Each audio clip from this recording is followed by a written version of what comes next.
Hello, I'm Isaac Hayes III, founder and CEO of Fanbase. Listen to what I'm about to tell you.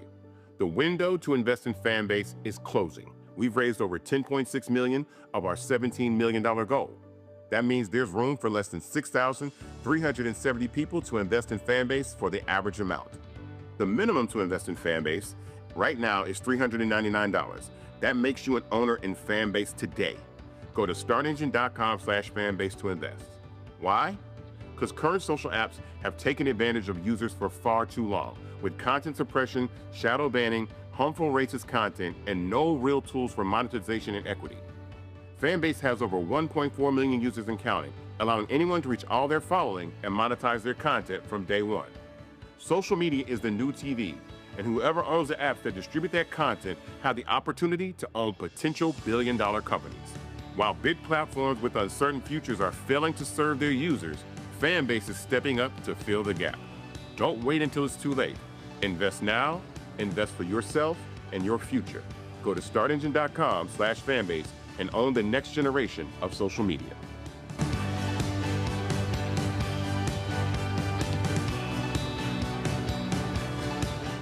Folks, Black Star Network is here. Hold no punches. I'm real revolutionary right now. Black power. Support this man, Black Media. He makes sure that our stories are told. Thank you for being the voice of Black America, Roland. Stay black. I love y'all. All momentum we have now, we have to keep this going. The video looks phenomenal. See, there's a difference between Black Star Network and Black-owned media and something like CNN. You can't be Black-owned media and be scared. It's time to be smart. Bring your eyeballs home. You dig?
Folks, today is Wednesday, May 28th, 2025, coming up on Roland Martin Unfiltered, streaming on the Black Star Network. Well, guess what? The Trump Department of Justice, they are suing North Carolina, accusing the state of failing to maintain accurate voter registration lists, which could potentially impact hundreds of thousands of registrations. All they're doing is picking up on the failed lie that was pushed by the Republican Supreme Court nominee who lost to the Democrat. Inside the Sean Diddy Combs trial, emotional testimony today detailing more allegations of violent acts. Legal analyst Candace Kelly will break it all down for us, including the denial of a mistrial. Plus, Trump's big, beautiful bill may not be so pretty. Elon Musk is criticizing it. Republicans are getting nailed in town halls all across the country. Ooh, they a little bit upset. They big mad, y'all, big mad. And some sad news, Chicago Mike Sumler, a member of the legendary music group Kool and the Gang, has died in a car crash. That and more right here. Roland Martin Unfiltered on the Black Star Network. It's time to bring the funk. Let's go. He's got it. Whatever the miss, he's on it.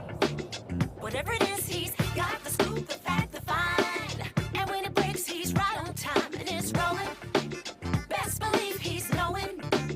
Putting it down from sports to news to politics. With entertainment just for kicks, he's rolling. It's on go, roll, roll, y'all.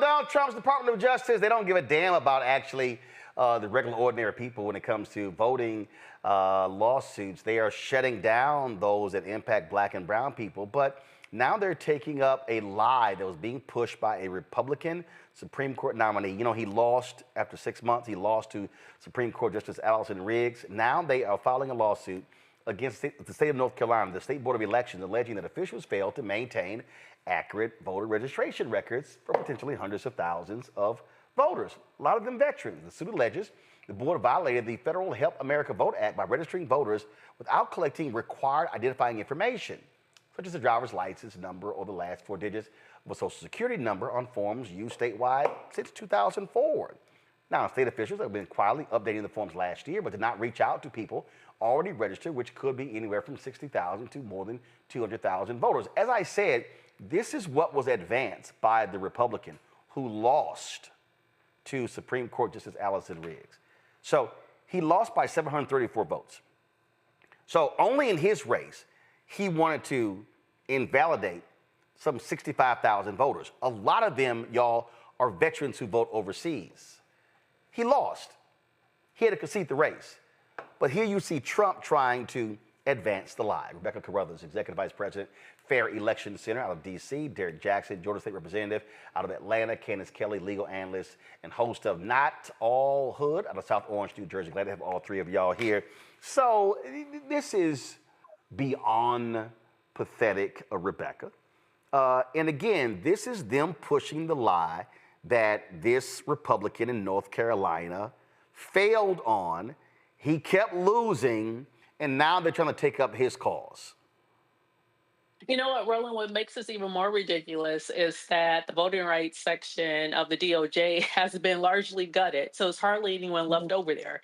And so of all cases to bring, this is the first case that this administration is bringing.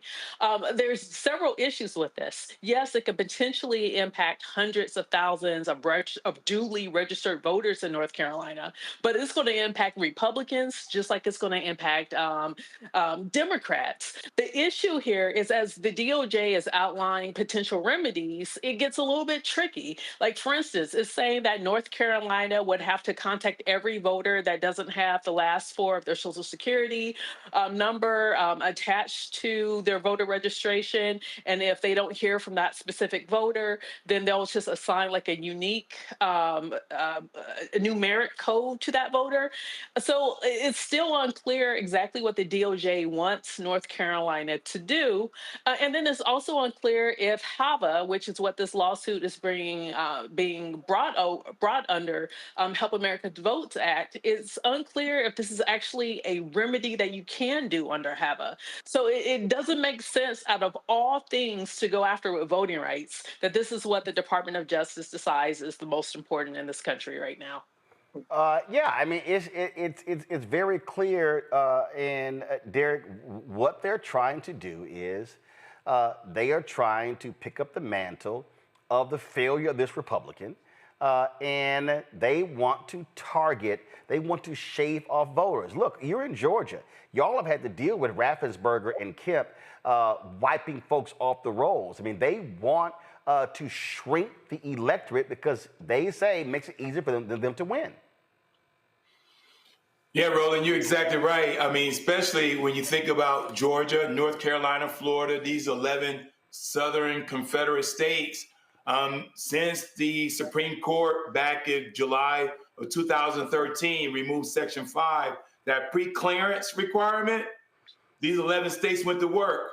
Georgia kicked things off with Senate Bill 202, a 98-page document that makes it harder for Black and brown people to vote, especially women, especially military, especially seniors, especially college students. They went specifically at these groups, Roland, because they lost in 2020. And then this is the same party that continued to proliferate a lie of 2020. And so it just, as Rebecca stated, it is ridiculous on its face for them to say the system is broke when they lose, but it's okay when they win. You can't have it both ways. And so let's do the right thing. Let's pass the John Lewis Voting Rights Act. something that's going to make it fair for everyone, but you won't see them do that because that's not what they want. As it was already stated, the Department of Justice is not about doing the right work to make sure all citizens vote, Roland. This is another way for them to flood the zone, to distract us, because there's no there there. And here in Georgia, our challenge right now, next month, they're talking about removing about 500,000 Georgians off the voting poll. It makes no sense. And so these are the kind of things we got to fight against, and make sure we stand up and speak out against as they continue to try to disenfranchise the voters. It's real clear, and they don't give a damn about regular, ordinary people. Candace, they don't care about black people. They don't care about their votes being screwed over, shutting down voting locations. This is about white conservatives. This is about them winning more races. This is what this is all about, pure and simple.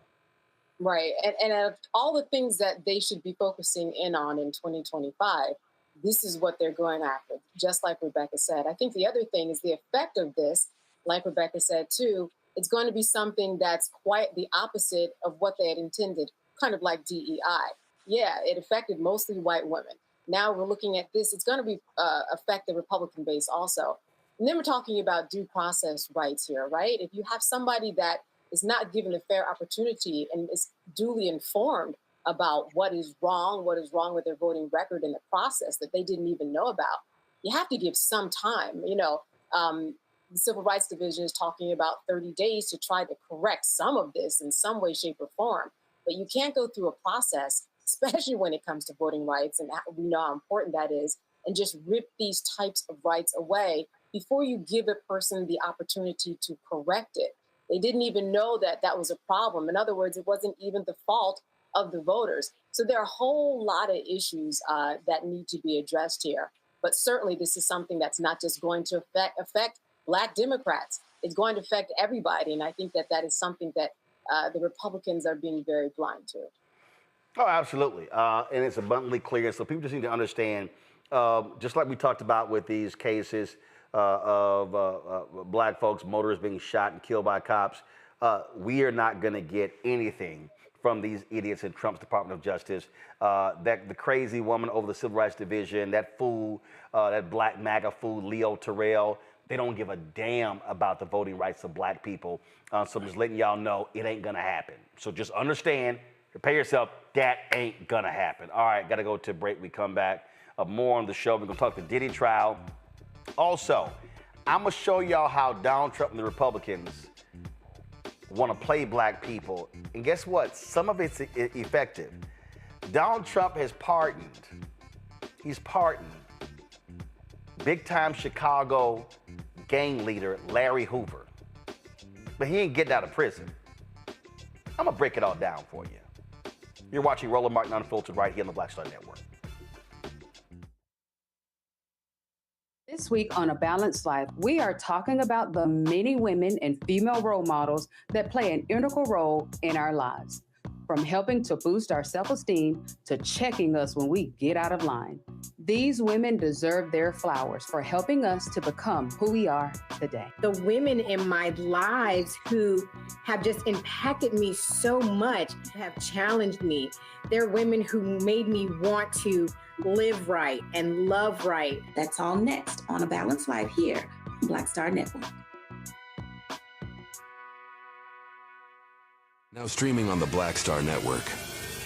In France, me and Tony, and accidentally went to the Louvre, right? But I had never been, and I saw a side door.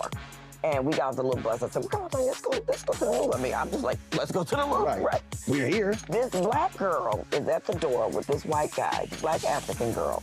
And she says, oh my gosh, Elizabeth Galloway. And I'm like this, you know me? And come to find out we were at the wrong door. But she said, I'm gonna let you just go in here. But I was in Paris, France. Mm-hmm. And that shocked me. She knew my name, she knew me. She knew my movie. Mm-hmm. You know, so it's like, you just gotta, they say, build and they will come. Put it out there, people will find it, they will come.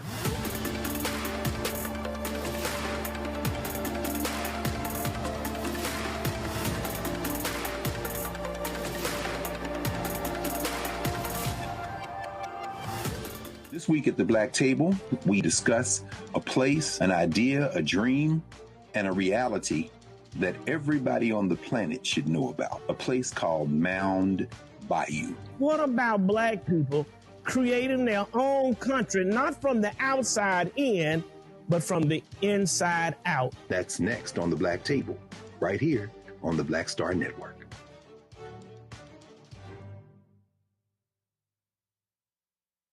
This week on The Other Side of Change. We're talking sinners, we're talking the Met Gala, we are talking about Black and Asian solidarity just in time for AAPI Heritage Month, and we're talking with our brilliant friend Malavika Cannon. Nothing about these alliances is necessarily natural, except for the fact that we all are people who are trying to stay safe. Tune in only on The Other Side of Change on the Black Star Network.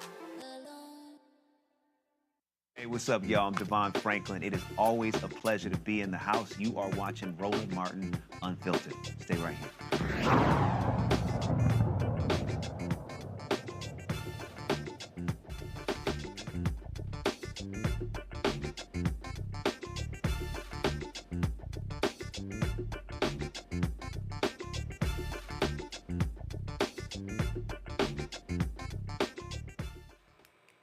All right, folks. There's an idiot sitting in the Oval Office. It ain't even close. An absolute idiot. So today, y'all, I saw this and I just thought it was just too hilarious. So a reporter decides to ask the grifter in chief, who is really stupid when it comes to tariffs, what the conservative Wall Street Journal said. And let me help y'all out. The Wall Street Journal is a conservative Republican newspaper. They've always been about Republican policies. It is owned by Rupert Murdoch, who owns the New York Post and Fox News. So here's what the reporter said today that just really set off Donald Trump when he was like, oh my God, this question is just so horrible. How dare you ask? Y'all got the video ready? And it really, to me, is a perfect example of how stupid this man is. Listen to this. Mr. President, Wall Street analysts have coined a new term called the taco trade. They're saying Trump always chickens out on your tariff threats, and that's why markets are higher this week. What's your response to that? I kick out? Chicken out. Oh, isn't that nice? Chicken out. I've never heard that. You mean because I reduced China from 145% that I set down to 100 and then down to another number? And I said you have to open up your whole country. And because I gave the European Union a 50% tax tariff, and they called up and they said, please, let's meet right now. Please, let's meet right now. And I said, OK, I'll give you till July 9. I actually asked them, I said, what's the date? Because they weren't willing to meet. And after I did what I did, they said, we'll meet anytime you want. And we have an end date of July 9th. You call that chickening out? Because we have $14 trillion now invested, committed to investing when Biden didn't have practically anything. This country was dying. You know, we have the hottest country anywhere in the world. I went to Saudi Arabia. The king told me, he said, we have the hottest country in the world right now. 6 months ago, this country was stone cold dead. We had a dead country. We had a country people didn't think it was going to survive, and you ask a nasty question like that. It's called negotiation. You set a number. And if you go down, if I set a number at a ridiculous high number and I go down a little bit, they want me to hold that number, 145% tariff. Even I said, man, that really got up. You know how it got? Because of fentanyl and many other things, and you added it up. I said, where are we now? We're at 145%. I said, whoa, that's high. That's high. They were doing no business whatsoever, and they were having a lot of problems. We were very nice to China. I don't know if they're going to be nice to us, but we were very nice to China. And in many ways, I think we really helped China tremendously because, they were having great difficulty because we were basically going cold turkey with China. We were doing no business because of the tariff, because it was so high. But I knew that. But don't ever say what you said. That's a nasty question. Go ahead. To me, that's the nastiest question. A nasty man talking about what is a nasty question. You know, it really is hilarious to me when you listen to that idiot, and that's really what he is, a complete idiot. You know, because the question is so nasty. And then you ask me that question. I don't like how you asked me that question because you're now calling me out because I look like an idiot. Because the question is just so, it's the nastiest question I've gotten in the past 5 minutes.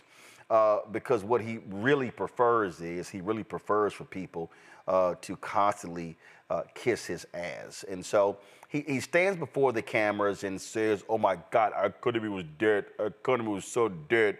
The economy was going all over the place. Really? That's interesting.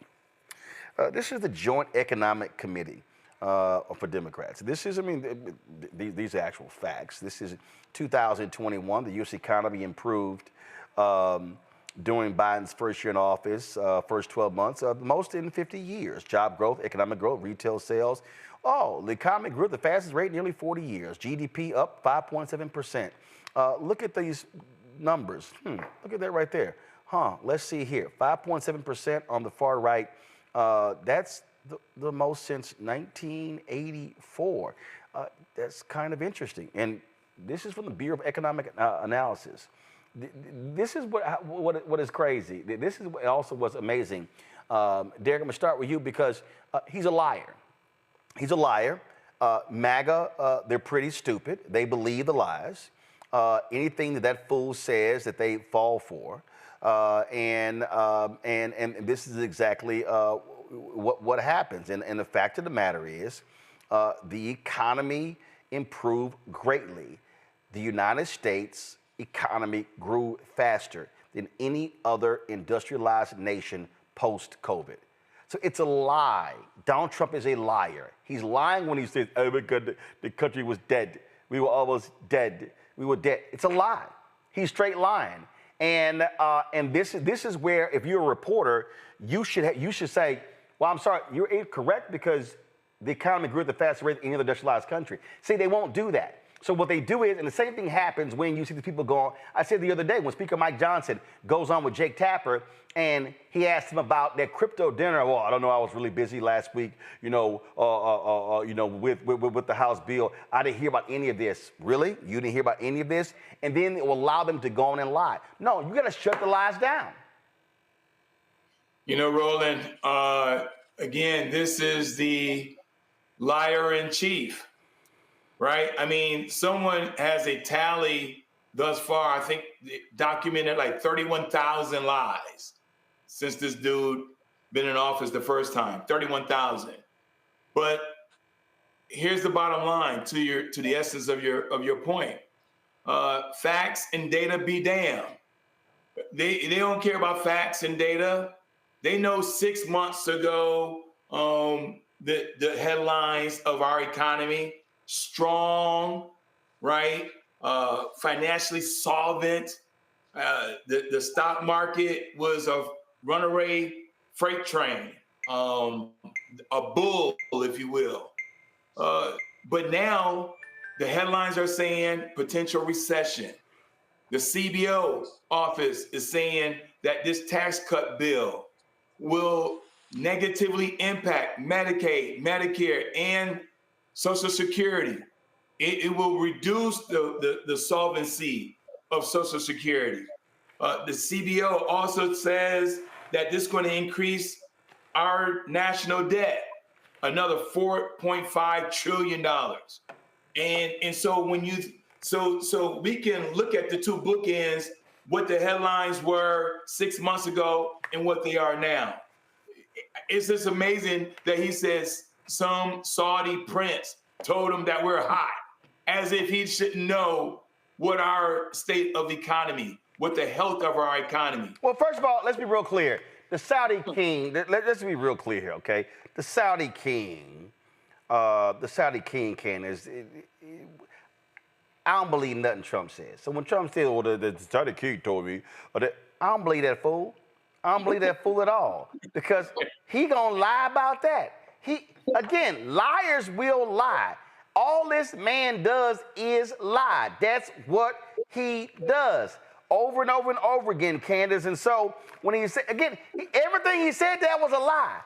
So I don't believe the Saudi king. You got the hardest. The Saudi king will say whatever to make that dumbass feel good. And listen, even if he had video of it rolling, we'd have to double check and make sure it wasn't AI.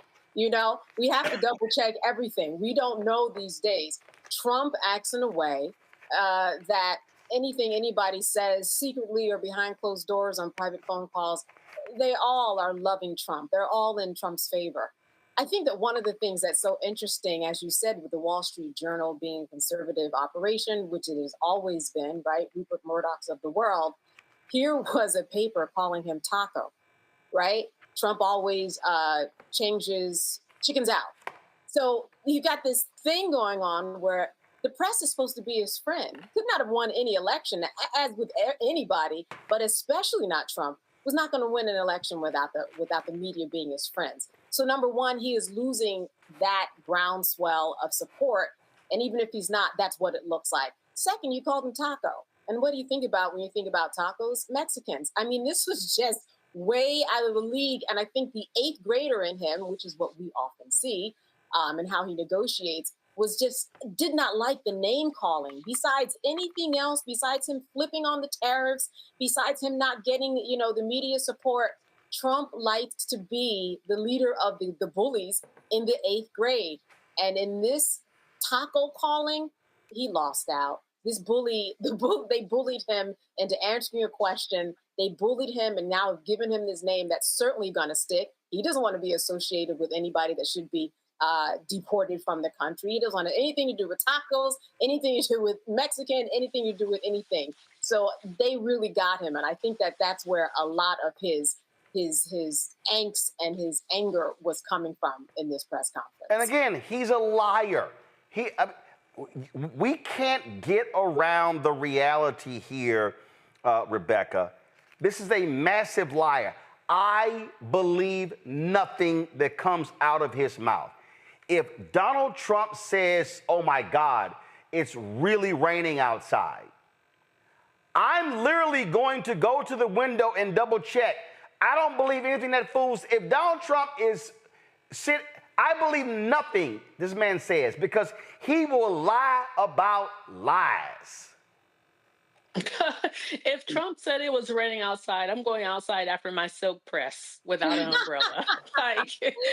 It's like, come on. Not only is he playing chicken, he's almost like Biff from Back to the Future, where he's kind of a bully but really has no teeth. And so what we're watching is like the tariff hokey pokey. He's saying, okay, I'm going to put 25% on you, Canada. Oh, but I'm going to roll it back to 10% because now you're saying you're going to do reciprocal tariffs. Oh, China, I'm going to go up to 75%. And China's like, okay, I'll raise you 125%. So for someone who's talked about all the winning that he does, and he's a winner, and all he does is win, so far I haven't seen any of it. Instead, what we've seen is that the American economy is taking a hit. We're seeing that there's fluctuations on the stock market that shouldn't really be there. And to your point at the top of this segment is, there are real concerns that we're going to have a recession, but it's not going to be a recession from the classical sense of just the economy going through its different cycles, but it's going to be a Trump-induced recession. And I'm just sitting here watching these idiot MAGA people, and there's no other phrase. I have to call. I remember I was on CNN and I was on Anderson Cooper, John Avlon, Derek, and they were like, he was like, Roland, it's not really smart to call the American people stupid. No, I'm like, well, you're stupid, you're stupid. Okay? And you know who's stupid? North Carolina people who voted for Trump. You know who's stupid? Missouri people who voted for Trump. You know who's stupid? Arkansas people who voted for Donald Trump. Because you know what he's done? He said, North Carolina, you ain't getting hurricane relief. Missouri, oh, you had some destructive tornadoes. Yeah, you ain't getting relief. Arkansas, Sarah Huckabee Sanders, who was his chief liar in the White House the first time, begging him. He's like, no, y'all ain't getting relief.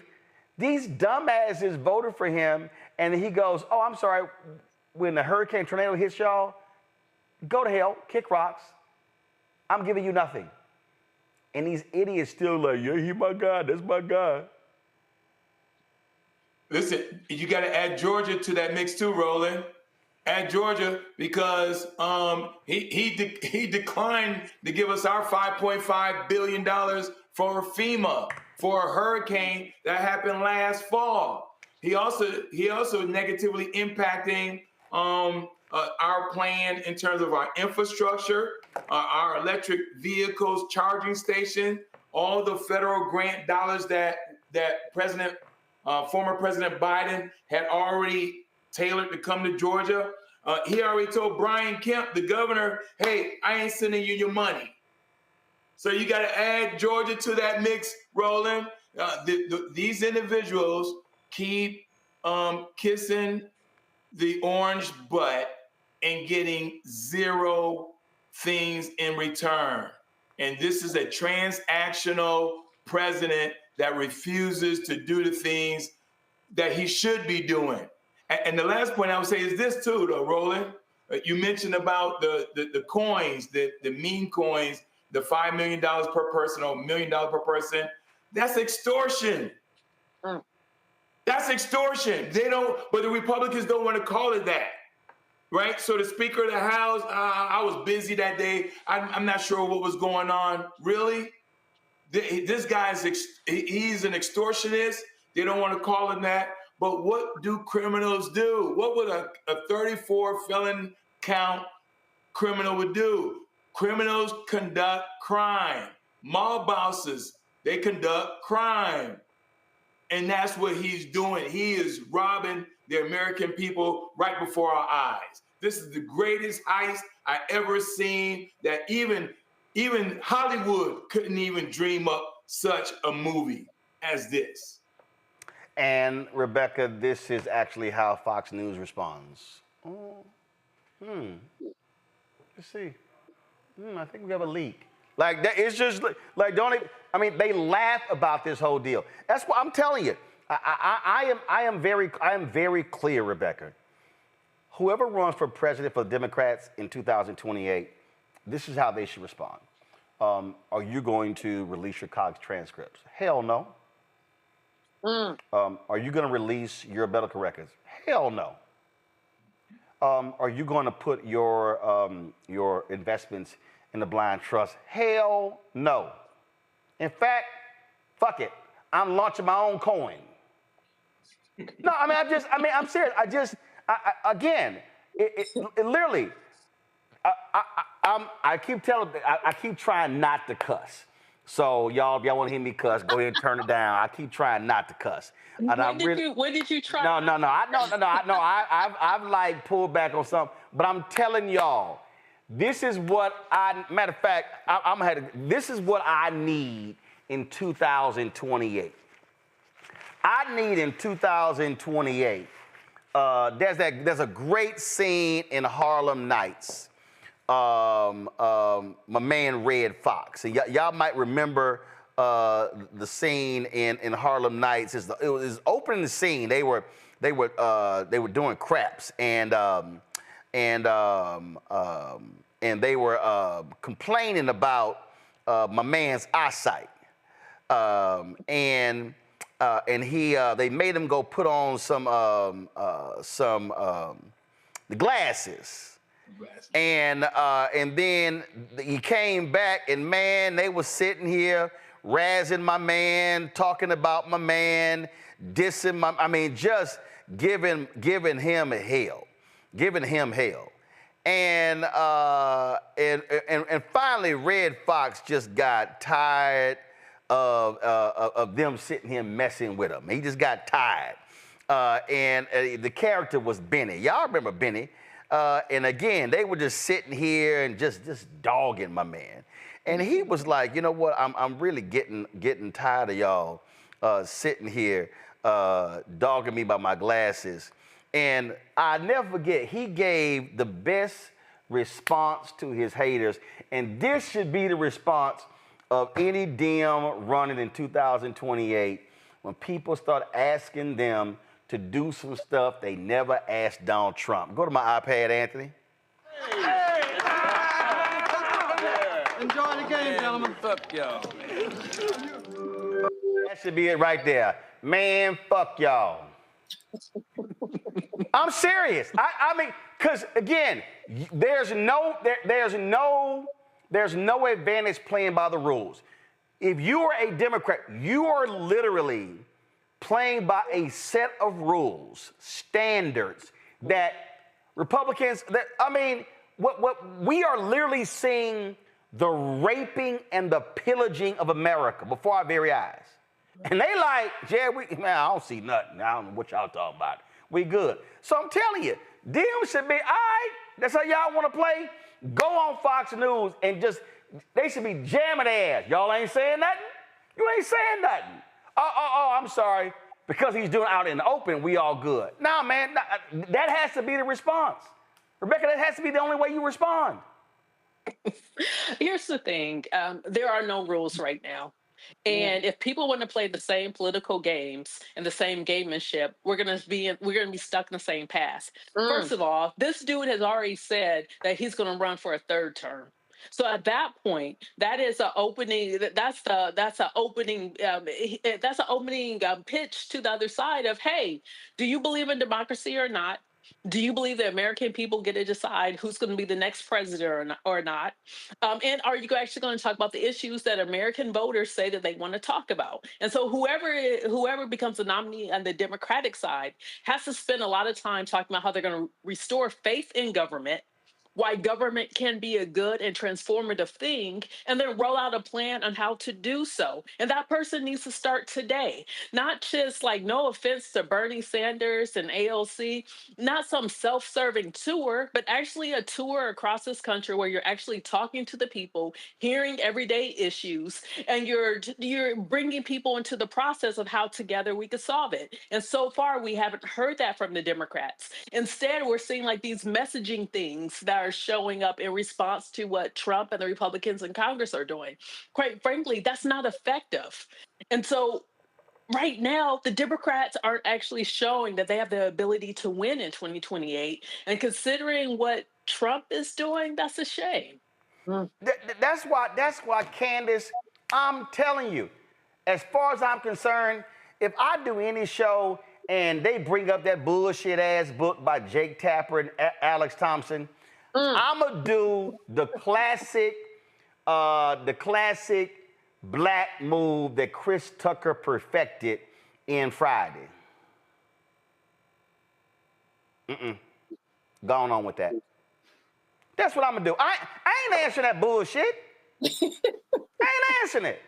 No, hell no. I mean, again, this whole Jake Tapper literally said the other day, what the cover-up of Biden's decline was bigger than Watergate. Man, get the fuck out of here with that bullshit. You are losing the cussing game, my lord. No, again, what I'm trying to say is, what they want is they want Democrats, and this is Democrats' big problem. They want to say, no, this is how we need to respond.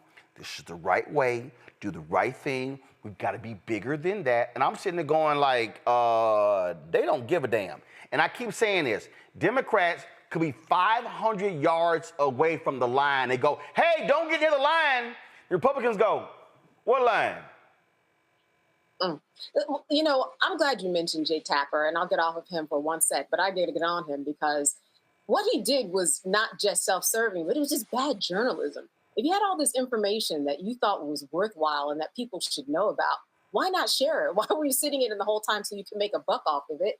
And then you're advertising it on your station, which people do, don't get me wrong. But his disposition and his attitude is just so arrogant and self-serving. I can't take it. On another note, I'm worried about the 90 million people who did not vote. What are we going to do about them?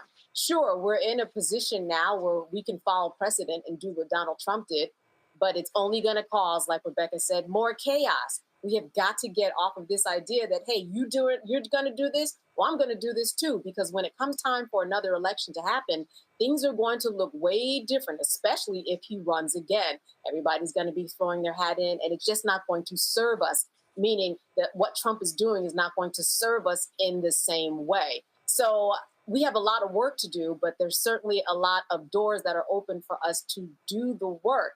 Those folks who didn't even get up off their seats, those are the folks that we need to be going after to say, hey, you see what happens when you don't get off your behinds?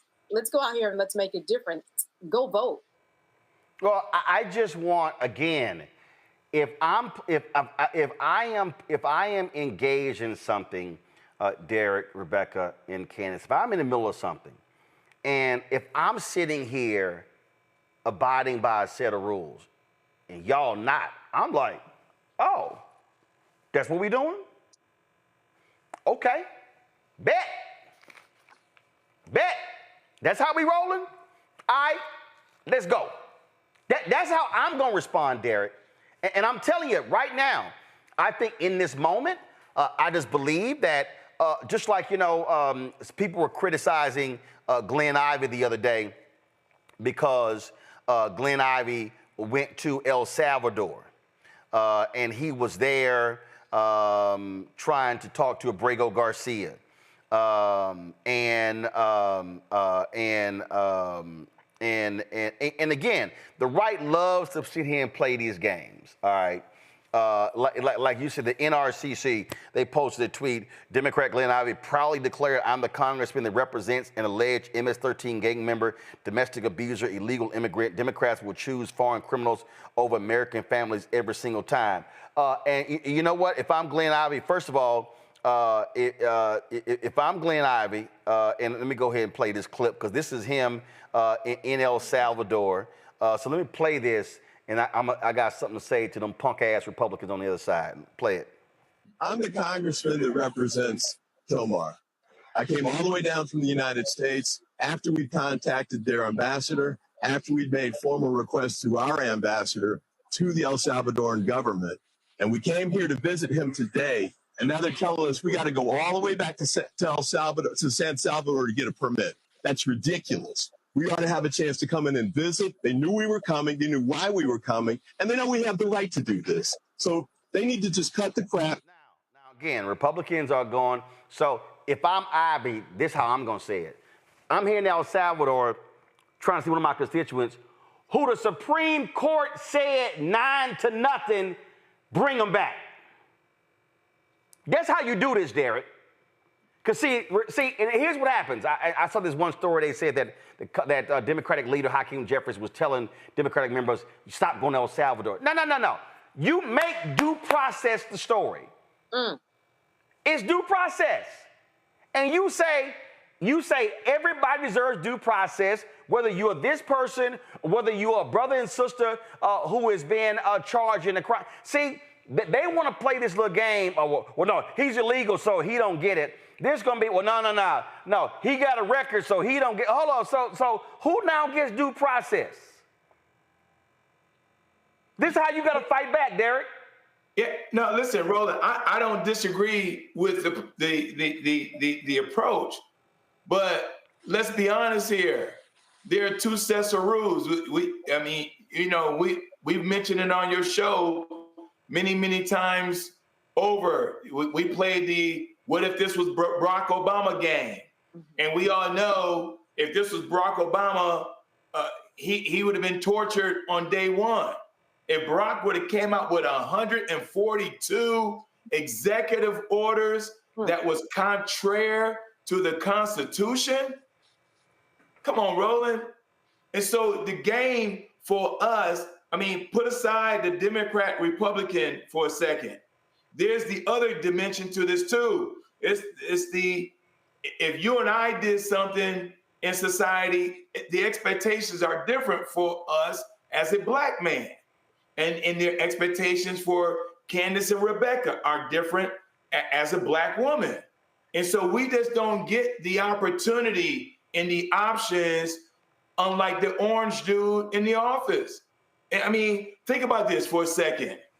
His net worth, and this is according to Forbes, which is a Republican journalist magazine, what have you.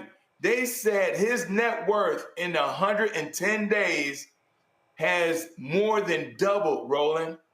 If that would have been Michelle Obama and Barack Obama, the media, Jake Tapper and everybody else, MSNBC, everybody would have been like, oh, that's wrong. That's unpresidential. And this and that and the other. And so I'm not disagreeing that when you fight a bully, you punch him in the mouth. You punch a bully in the mouth. But when the dust settles, there are two sets of rules, and how we navigate those rules, even to due process, is different. I know we're going to talk about it later on your show about Diddy. Everybody's saying, well, hey, if you just released the Christie personalities that were in jail because they embezzled $35 million, and he just let them out because somebody gave him $1 million. Come on, Roland. Again, I'm just like, I don't have time to play games with these people. This is where you got to go hard, Rebecca. You can't play by a set of rules that no longer exist. And as I say, if you're going to swing, swing. Yeah, I mean, no one on this panel could even be the orange man. You know why? Derek, Candace, and I refuse to be mediocre. What we're seeing is someone's mediocre who's constantly failed up, and we see a party around him that are complicit. Like what Derek was saying, if this was Barack Obama, if this was Michelle Obama, if this was Barack Obama, not only, so what the Democrats actually would have done, they would have tried to remove him. They probably would have tried to seek out the 25th Amendment to remove him and declare him incompetent, unfit for the office. I don't even think Congress would have had to actually do an impeachment and a removal process. But here's the other tricky thing about Trump. And to Derek's point about Trump's alleged fortune has doubled since he started his second term. The thing about Trump is Trump has never actually made anything. He was never really a businessman. He licensed his image and his likeness and put it on buildings, right? That's not really someone who actually generates and inserts things into the economy. I wouldn't be surprised when this is all said and done if future Trump generations are bankrupt, because I'm not buying it. Like there's like, when you think about all of the foreign governments and all of the foreign actors that have their hands in his pocket, they're allegedly moving money into his coffers, it comes with a price. And mediocre Trump, I don't think is going to be able to deliver what's going to be asked of him. Like, I know right now we're watching this person who has the bully pulpit of the presidency. He is the president. I still don't think this is going to end well for him. Like when you play with mobsters and you pretend to be a mobster, if you're not able to follow through, you're going to get that mobster. You're going to get that mobster death. They don't, Candace, they don't care as long as they rape and pillage the company. I don't know if y'all saw this story in the Wall Street Journal. And again, if you want to understand the raping and pillaging that goes on, let me pull this up and understand how absolutely positively corrupt these people are, and they don't give a damn. And again, and they do so much corrupt shit, Candace, that they do so much. Like they do so much corrupt stuff. It's not even every day. It's not even every 12 hours. It's not even every 6 hours. It's like literally on the hour, constant corrupt shit that they don't care. Here's a perfect example. The Wall Street Journal does this exclusive story. Again, the right-wing Wall Street Journal. Elon Musk tried to block Sam Altman's big AI deal in the Middle East. Musk warned that Trump wouldn't bless OpenAI data center project unless his ex-AI company was added. So basically, Elon's like, yo, I control that pimp. I'm his pimp. So let me just put, Elon Musk is saying, I am Donald Trump's pimp. And I'm a pimp slap his ass if he don't do what I want to do. So guess what, Sam Altman? Y'all can't work this corner. Y'all got to cut me in. And guess what? Me being the pimp, I'm going to sick Trump on y'all to make sure I get my cut. That's what he's trying to do to the African countries, forcing Starlink. He is the pimp. Elon Musk is leading Trump around. You gonna do my bidding, and you gonna get me deals. And then Trump is saying to Elon, "Yes, daddy. Yes, daddy." Well, this is how I look at it. Whenever you have issue like this, whether it's business, whether it's a presidency, whether it's due process, over the past centuries, we've gone to the Supreme Court to find an answer. Now that the Supreme Court seems as if it has no backbone, or seems as if nobody is regarding what a 9-0 decision would mean, I really think it's incumbent upon the Supreme Court to say, we've got some unprecedented actions. We need an unprecedented response. Everything in our history has always been determined or been massaged in the rule of law. Ultimately, up to the United States, the Supreme Court of the land that trumps everything. It's going to trump a state law, federal law. The Supreme Court is that apex that everybody listens to. I just want to know what they're doing. Even if we're talking about Elon Musk, for somebody to fight back, you would do that in the courts. You would do that in some type of antitrust law. But we know that even if anything does hit the courts, he's going to win. He's been fighting Sam Altman for years. He's been fighting everybody in that space that he wants to dominate for years. And all he needs to do is, give Trump a call or just put his hand up. They probably have some signal that, you're going to do what I want to do. We've got to fix this court system because there's no way that talking about it or just simply legislating about it, and that it has to go up to the Supreme Court, the law of the land. And that's where I think the biggest fault is. How are you going to have a 9-0 decision? Do you know how unique that is? We all do on this panel, and it be absolutely disregarded. Why hasn't there been an uproar over that? Why haven't we heard legislators talk about that? Why haven't we heard even the Supreme Court say, why am I even getting up to work every day if the decisions that I'm making on this bench aren't going to be listened to by anybody? That makes no sense. Why would you go to work if you were making cars and all the cars that you made don't work? That makes no sense. There's a problem. Yeah, and it is broken. So I just think that, I would love to hear from somebody in that world to figure out what's going on so that their law trickles down. Yeah, but they ain't trying to do all that. All right, y'all. Not yet. They're the one that created the Frankenstein. Let's see if they have any guts. All right, I'm going to go to break. We come back. We're going to get an update on what happens today in the Sean Diddy Combs trial. Folks, don't forget, support the work that we do. Join our Bring the Funk fan club. If you want to, our goal is to get 20,000 of our fans contributing on average $50 each a year. That's $4.19 a month, 13 cents a day.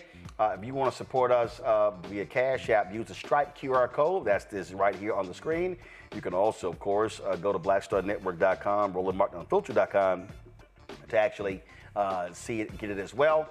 Check your money orders, make it payable to Roland Martin Unfiltered. Send it to P.O. Box 57196, Washington, D.C. 2003 7-0196. PayPal's R Martin Unfiltered, Venmo RM Unfiltered, Zelle, Roland at RolandSMartin.com, Roland at RolandMartinUnfiltered.com. We'll be right back. On the next Get Wealthy with me, Deborah Owens, have you ever had $1 million idea and wondered how to bring it to life? Well, it's all about turning problems into opportunities. On our next Get Wealthy, you'll learn of a woman who identified the overload bag syndrome, and now she's taking that money to the bank through global sales in major department stores. And I was just struggling with 2 or 3 bags on the train. And I looked around on the train and I said, you know what? There are a lot of women that are carrying two or 3 bags. That's right here on Get Wealthy, only on Black Star Network. Now that Roland Martin is willing to give me the blueprint, hey, Ross, I need to go to Tyler Perry and get another blueprint because I need some green money. The only way I can do what I'm doing, I need to make some money. So you'll see me working with Roland. Matter of fact, it's the Roland Martin and Cheryl Underwood show. Well, should it be the Cheryl Underwood show and the Roland Martin show? Well, whatever show it's going to be good.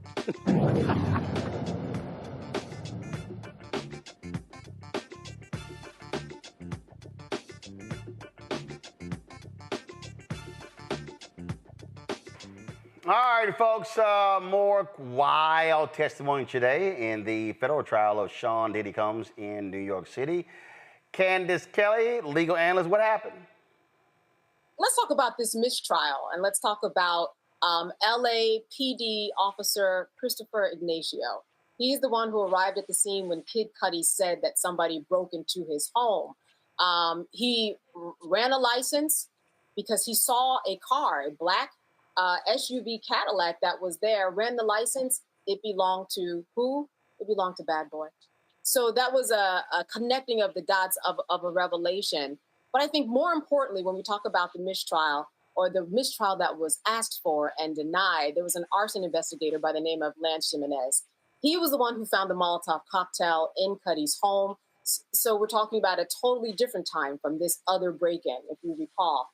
And he said that he felt that this was a personal target. He said that the personal Molotov cocktail actually didn't ignite the way that it was supposed to because it was a very expensive high-end cloth that was used in that bottle of gasoline. What he said, though, that was really important was that there were fingerprints. There was a fingerprint profile that was collected. That profile was collected and stored, but then all of a sudden, unbeknownst to him, the fingerprints disappeared. Now, this was brought out by the prosecution, and the defense did not like this. They thought that this would lead the jury to believe that Sean Combs had something to do with the disappearance. The other thing that this arson specialist said is that when there's evidence that needs to be discarded or thrown away, I'm the one who has to give permission. Nobody got permission from this investigator, yet the fingerprint profile, it disappeared. So the defense attorneys called for a mistrial. There was discussion about it and sidebars. And indeed, that information was struck from the record. Jurors are supposed to not take it into consideration, but you can't unring a bell. They did hear it, but they did not like the implication of that. I mean, it kind of was a stretch. You're going to declare a whole mistrial just because some fingerprint information went away. They need to make that tape go away of him beating Cassie, if you ask my opinion. But the bottom line is that a mistrial was not granted. We also heard from someone who was a personal stylist of Cassie for a number of years, and he talked about he alleged that Sean Combs did threaten Cassie, saying that he would release these videos and that he was the one who was in charge of her music and he was not going to release any more of his music. He said that he fought Sean Combs, that he allegedly jumped on his back when he was beating Cassie. She was bleeding. I mean, everyone who takes the stand has just a very personal story that has the same thread. Cassie is being beaten, and there's a power dynamic that you have to acknowledge. So those were the folks that took the stand today. Mistrial called for, but the trial goes on. Well, that sounds like a whole bunch of drama, and again, it just more craziness continues. And again, explain to the audience as you look at how the prosecutors are trying to build out these RICO charges. You know, little by little, it's kind of like a drop in the balloon each day that goes by. And then one day, I think during closing, all that's going to burst in terms of putting all of these facts together. What they're really trying to establish, the prosecutors, they're saying that, hey, these are consenting adults. I'm sorry, that this is someone who did not have control. But even outside of that, Roland, if you remove Cassie, if you remove her testimony, remove any freak-offs, you still have extortion, you still have potential burglary, arson, unfair labor practices that have nothing even to do with Cassie, the beating, the tape. So it's like they're on these parallel forces, because on the one side you've got Cassie and everything that's connected, but on the other side, he allegedly has done so much else that all of that could check the boxes for a RICO. The defense, of course, is saying that, hey, these were two consenting adults that actually were drug addicts. So we need to take that into consideration. And we need to take into consideration the fact that, for example, yes, there was an arson, and it seems like, based upon all the information and evidence, that Sean had something to do with it. But was there any video? Do you have anything connecting Sean to this? So there are places where the defense can poke holes, but there certainly, I think, would be a lot of places where the jury is going to be deliberating on certain things that seem like, based upon circumstantial evidence, Sean had a lot to do with this. Now, I'm just saying that I'm not on the jury, obviously, but if I was, I would want to hear a lot of conversation about a couple of things that might be slightly askew. But it just feels like, to me, like the prosecution is making its case. All right, then. Candace, we appreciate it. Thanks a bunch. All right, quick break. We come back. Trump issues another pardon. This time, a major gang dealer out of Chicago. Also, issues a pardon to rapper NBA Youngboy. What is he doing? We'll explain. We'll be right back on the Black Star Network. Week on the other side of change. We're talking sinners, we're talking the Met Gala, we are talking about Black and Asian solidarity just in time for AAPI Heritage Month, and we're talking with our brilliant friend Malavika Cannon. Nothing about these alliances is like necessarily natural except for the fact that we all are people who are trying to stay safe. Tune in only on the other side of change on the Black Star Network. Hey, this is Motown recording artist Kim. You are watching Roland Martin Unfiltered. That boy, he always unfiltered though. I ain't never known him to be filtered. Is there another way to experience Roland Martin than to be unfiltered? Of course he's unfiltered. Would you expect anything less? Watch what happens next.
Well, folks, today Donald Trump issued more pardons, this time for a couple of notable African Americans. One of them is rapper NBA Youngboy. He also issued his own statement, and he dropped this here. I want to thank President Trump for granting me a pardon and giving me the opportunity to keep building as a man, as a father, and as an artist. This moment means a lot. It opens the door to a future I've worked hard for. I'm fully prepared to step into this. Big thanks to the pardon czar, Miss Alice Marie Johnson, for fighting for second chances for so many people, and to my lawyer, and to Brittany K. Barnett for being in my corner. And all your hard work to make this possible. And thank you to everyone who believed in me. I'm grateful, I'm focused, I'm ready. Ken Trail. Now, again, this is related to his previous convictions as a result. And he also, of course, is in the middle of going on tour. He faced a variety of legal issues, including gun possession charges. That was one of the things that the Baton Rouge rapper was facing. Now, let's now talk about Larry Hoover. Now, Larry Hoover, well-known Chicago gangster, led the Gangster Disciples, also a drug kingpin. This is the Chicago Sun-Times. It's on their front page. President Trump commutes drug kingpin Larry Hoover's federal prison sentence. Hoover and David Barksdale created the Gangster Disciples in the late 1960s, ruling as King Larry and King David until Barksdale was killed in 1974. Now, the White House didn't explain why he was granted the commutation. He said, but the story says, but Hoover attorney Justin Moore said Trump commuted Hoover's sentence to time served. He still faces essentially life in prison on a state murder conviction. And then Justin Moore says, we did what so many said was impossible. We got Larry Hoover out of federal prison. Now, as the story notes, Hoover still has a state court murder sentence to serve, and Illinois prison officials have previously said he'd likely serve it in the federal system. And then it says right here, the news comes 8 months after U.S. District Judge John Blakey heard a mercy bid from Hoover. The judge challenged Hoover's attorneys during that hearing, asking how many murders is he responsible for. Hoover's lawyers ultimately responded by asking the judge to disqualify himself from the case. Blakely hasn't ruled in the months since. So the story says Hoover was convicted of murder after a trial in December 1973, and a judge sentenced him to 150 to 200 years in state prison. It said that didn't stop Hoover from running the gang, though. Hoover was charged in federal court with 40 crimes, including engaging in a continuing criminal enterprise. He was found guilty on May 9th, 1997. The late U.S. District Judge Harry Lineweber handed down Hoover's life sentence in 1998, telling him he had misused a gift from God. And again, so what you have here is Trump doing this. Now, what many people suspect is that here you have Trump trying to appeal to black male voters with these pardons. We saw him do this before other rappers as well. And then now remember, you had some rappers who won a campaign trail for him, and one of them was later indicted for murder after the fact. And remember that crazy, deranged moment when Kanye was in the Oval Office, and then he was pleading for Trump to pardon Larry Hoover. Y'all remember this here? 9 million surrounding suburbs where we can create some factories.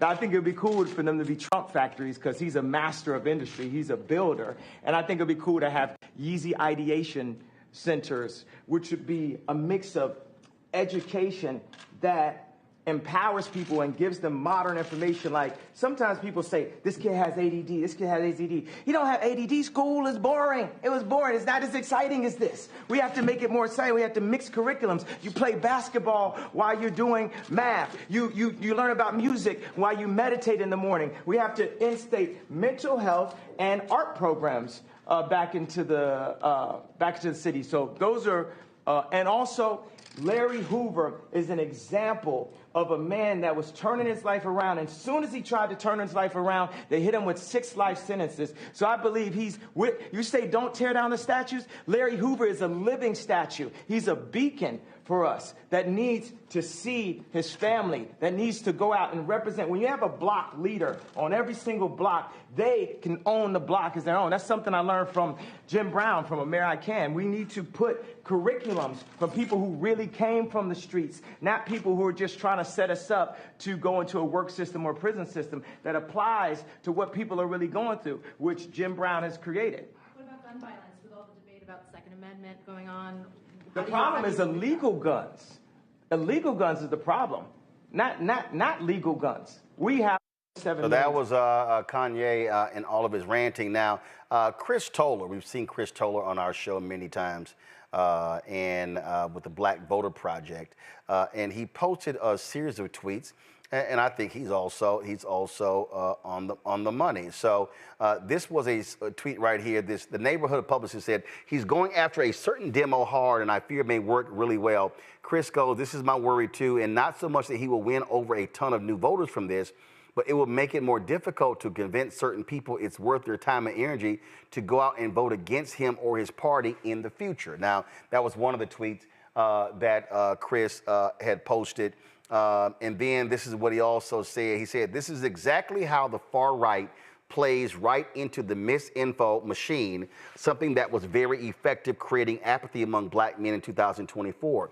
Unless JB, that's the governor of Illinois, commutes his state sentence, Hoover isn't set free, but the media narrative is all about Trump's move to free a black man. Here's the reality here, and I'll start with you, Candace. Let's just understand politics. And there were people who were calling for Obama to commute Larry Hoover's federal sentence. There were people who were calling for Biden to do it as well. And the reality is, if either one of them had commuted the federal sentence of Larry Hoover, Fox News, Conservative Talk Radio, Steve Bannon, all the blogs, Obama, Biden let out thug, drug kingpin, murdering Larry Hoover. Those would be the headlines. They would. But as you mentioned, what he did was really inconsequential. Why? Because he still has state charges, and that's what he's going to be serving. What he knows how to do is marketing. And, you know, I was sitting in this spillover room in court the other day, so that's where the public is. You don't go into the main room, but you can see the Sean Combs case. So there were about 40 people who were there from the public. A lot of them, by the way, were tourists. They made this as a stop for them. After they saw the Statue of Liberty, they would come there to the Sean Combs trial. But the people who I spoke to, a lot of Black men who are probably the demographic that he's speaking to, they didn't even believe the Cassie tape. They just believed, let Sean Combs go. Let all the rappers go. Let all the Black men go. I mean, that was their mentality. So for him to make a move like this, it translates into a lot, but it also translates into nothing because he's still behind bars. Now, the fact that he was pardoned as opposed to commuted, that's a big deal. When you're pardoned, you know, everything's a clean slate. When you're commuted, your sentence is decreased. Larry was pardoned. That speaks volumes. Well, again, the story. So the problem, the White House hasn't talked about it. So, they say that he commuted his life sentence. That's what the Chicago Sun-Times story. But the White House hasn't talked about anything, so they haven't explained. And they did it before, where they don't explain commutation or pardon. Oh, okay, all right. So So according to Justin Moore, his attorney said Trump commuted Hoover's sentence to time served. He still faces essentially life in prison on a state murder conviction. Go ahead. Okay, yeah. And all of that ends up with the same result. He's still behind bars, and that makes everybody happy. It's the most exquisite plan that he gets credit to release somebody or commute their sentence, but Larry's going nowhere. It's just marketing, and I think that he is going to get a lot. Listen, this is the man he's going to be in some more rap videos. Well, I wouldn't put it past Trump to be in some rap videos. That's just the 8th grader in him who wants to be popular. And he was popular with rap artists back in the day, and popular with some of them now. But he's making sure that, again, I just see an 8th grade guy when I think about how he functions and wants to interact with people. And he's trying to work on being that popular guy, and he gained some points here. Is this also, Rebecca, about appealing to the people who don't pay attention to the news and, oh my God, Trump pardoned Larry Hoover, and we know his name has been in numerous records. Rick Ross has shouted him out, and so many others. Your thoughts on this? Dick meets Larry Hoover, one nation under God getting money. Yeah, like, look, I think for a lot of people, Larry Hoover is more of a pop icon. I think of some of the people who were connected in Chicago with who he is, who he was, who he has been. I think some of those people aren't as active on social media right now. But you know, to your point, this is a pop icon. His name is his folklore, stories about him is a narration that's in a lot of hip hop. What I find fascinating about this latest set of commutations / pardons, but we really don't know what it is. The White House hasn't really told us which one it is the fact that NBA YoungBoy got more out of Trump than Tim Scott. If I was Tim Scott, I would feel really bad. I did all that shucking and jiving over the last few years, and I got nothing. But NBA YoungBoy got something from Trump. The other point I want to make is Black men aren't dumb, and I think Black men are tired of performative politics, whether or not it's Democrats pandering to Black men or it's Republicans pandering to Black men. I think to the greater point, and this is something that Candace mentioned earlier about the 90 million voters who just don't show up. I think that 90 million is going to be more impressed by this than folks who are expected to turn out to vote in 2026 and 2028.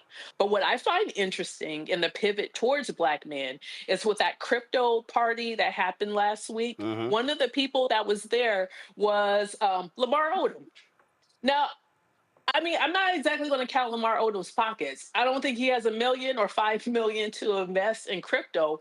But, I've heard some reports that he was paid to be there. He got an appearance fee because there still is that perception of Donald Trump wants black men to see black men around him. That's the part that I find a little bit more interesting than Larry Hoover. Derek? I definitely agree with Rebecca and Candace. The 2 points I would add is this. We're at a point of no return. There was a time how we view in our society from a democratic standpoint about how the pardoning and the commuting should be done. It was a process, a very rigorous process. But now, since day one, when he let go 1,500 individuals, it was his way of thumbing the nose at a justice system that was coming after him fast and furious. I mean, this man was threatening to see himself dying in prison. He thought he was going to end up like Bernie Madoff, right? Dying in prison. And so he threw everything but the kitchen sink to run and to become president.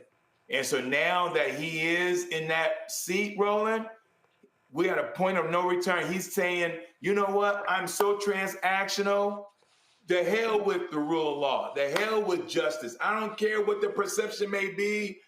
And so the reason why I think we're at a point of no return, because the future president's going to have to deal with this. You're going to have to deal with a public to say, hey, the other guy had a disregard of due process. The other guy didn't have a problem with accountability. The other guy devalued punishment. The other guy dealt with cynicism. The other guy had to do. And so now what happens when the Oval Office become transactional for both parties? Okay. So I want to unpack that. And I need people to listen to me very clearly. I need people to listen to me very clearly.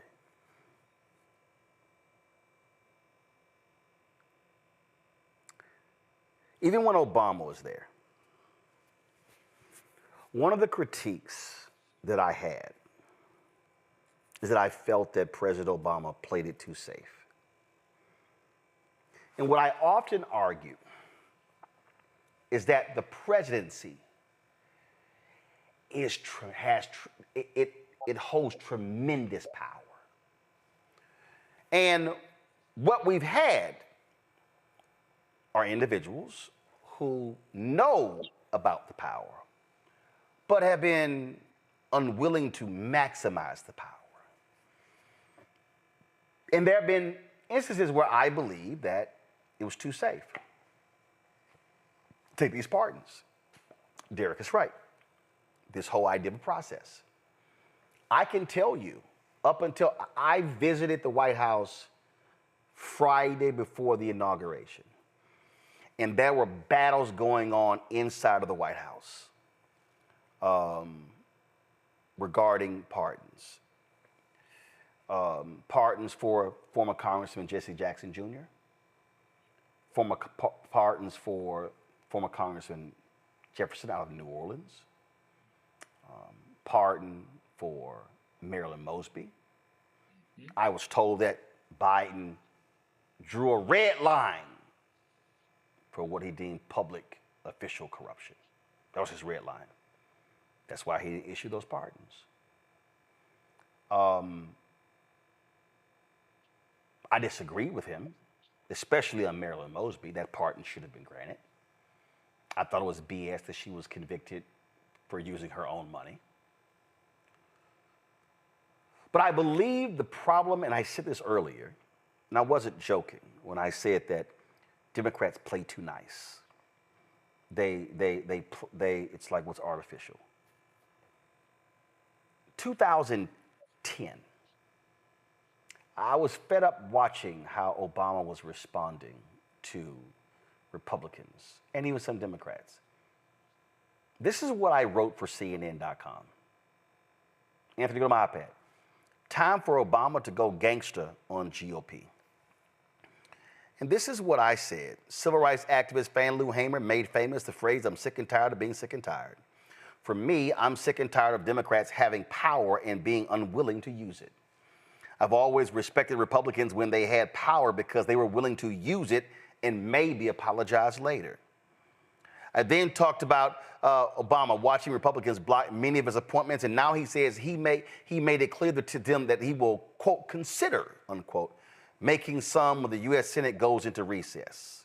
Quote, one senator, as you are all aware, had put a hold on every single nominee that we had put forward due to a dispute over a couple of earmarks in his state. In our meeting, I asked the congressional leadership to put a stop to these holes in which nominees for critical jobs are denied a vote for months. Surely we can set aside partisanship and do what's traditionally been done to confirm these nominations. If the Senate does not act, and I made this very clear, if the Senate does not act to confirm these nominees, I will consider making several recess appointments during the upcoming recess because we can't afford to allow politics to stand in the way of a well-functioning government.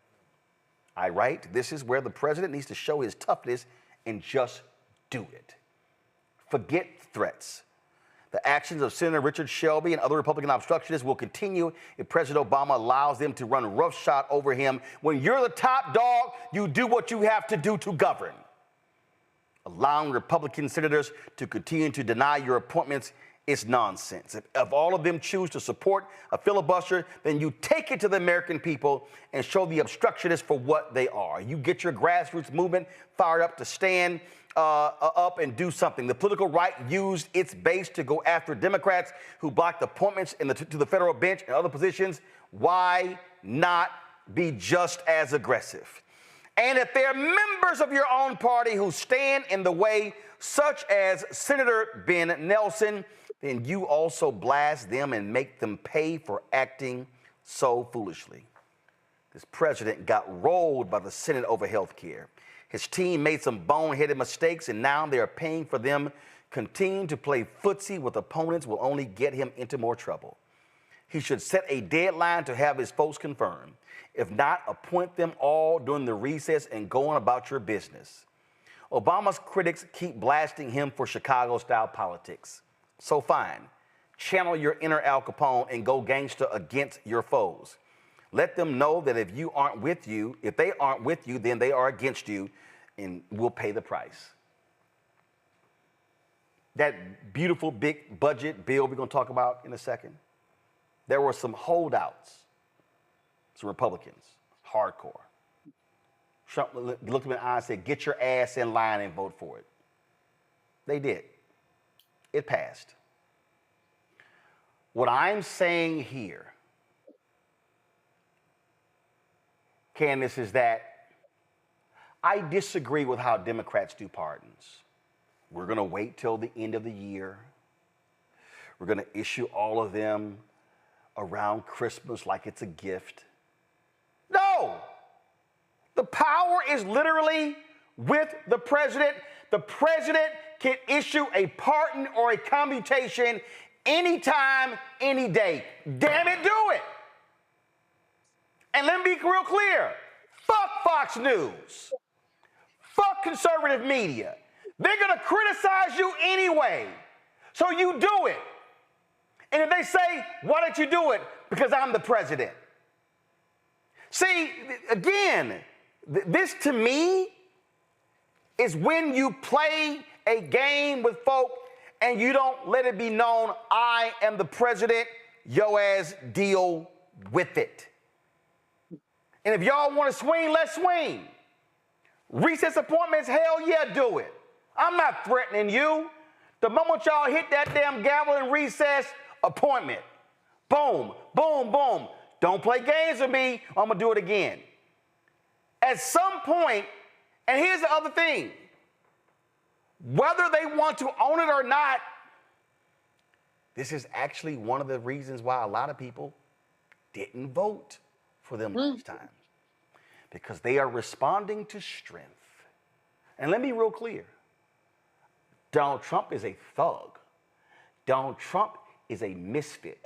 Donald Trump is a shameful, despicable human being.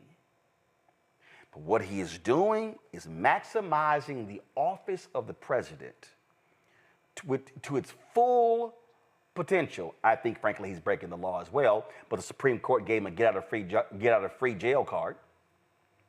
But this is where, if you're Democrats, damn y'all rules. Again, if a Democrat wins in 28, I'm not waiting for that once a year part and stuff. I'm gonna drop it now, move the hell on.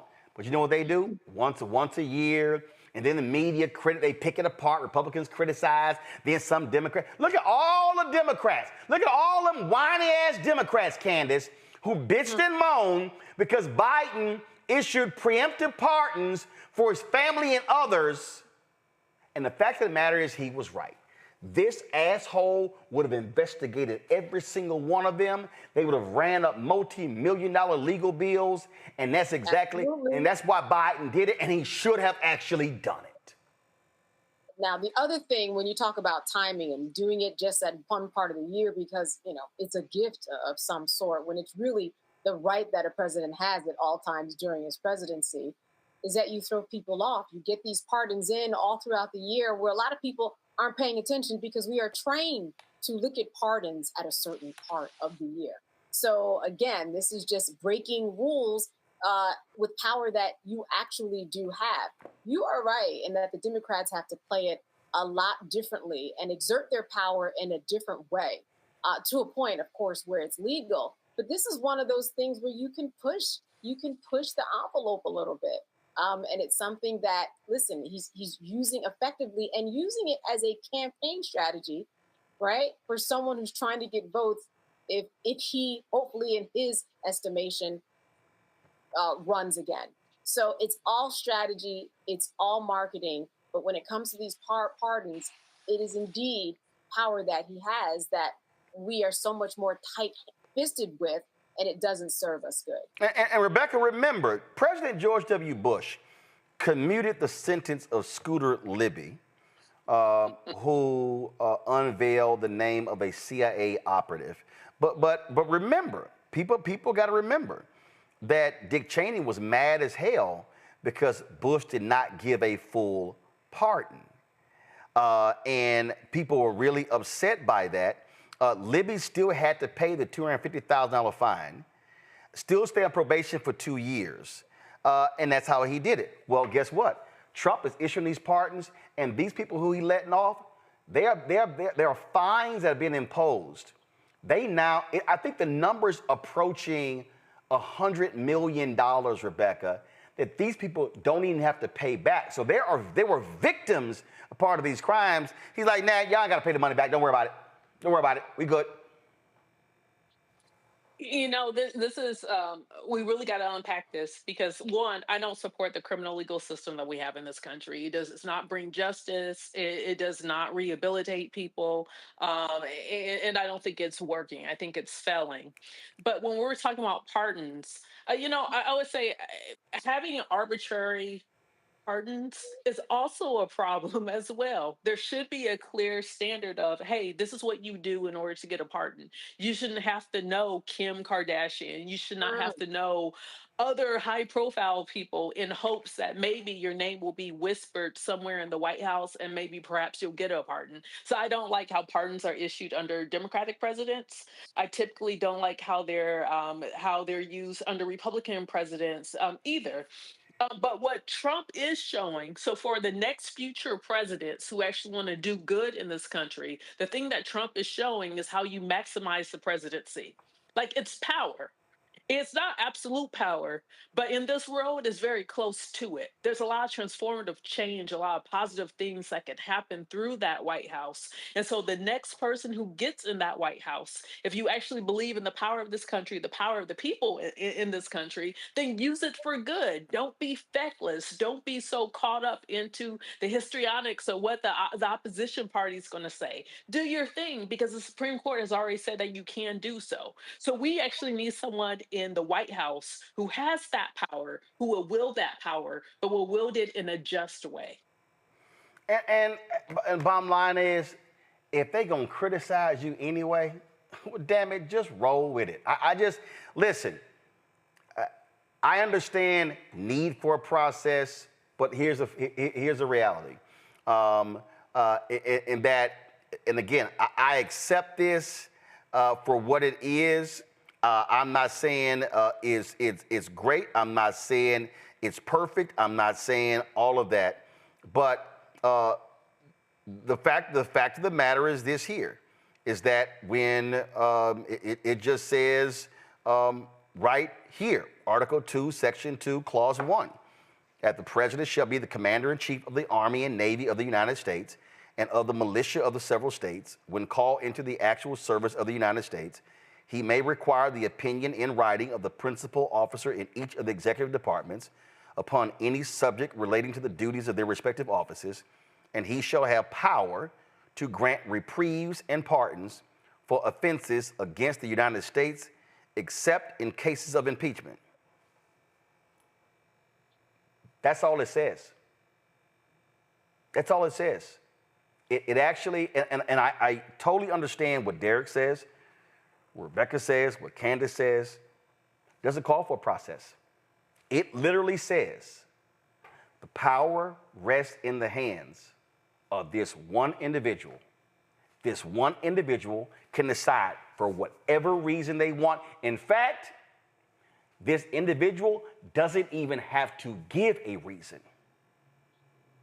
They don't have to issue a press release.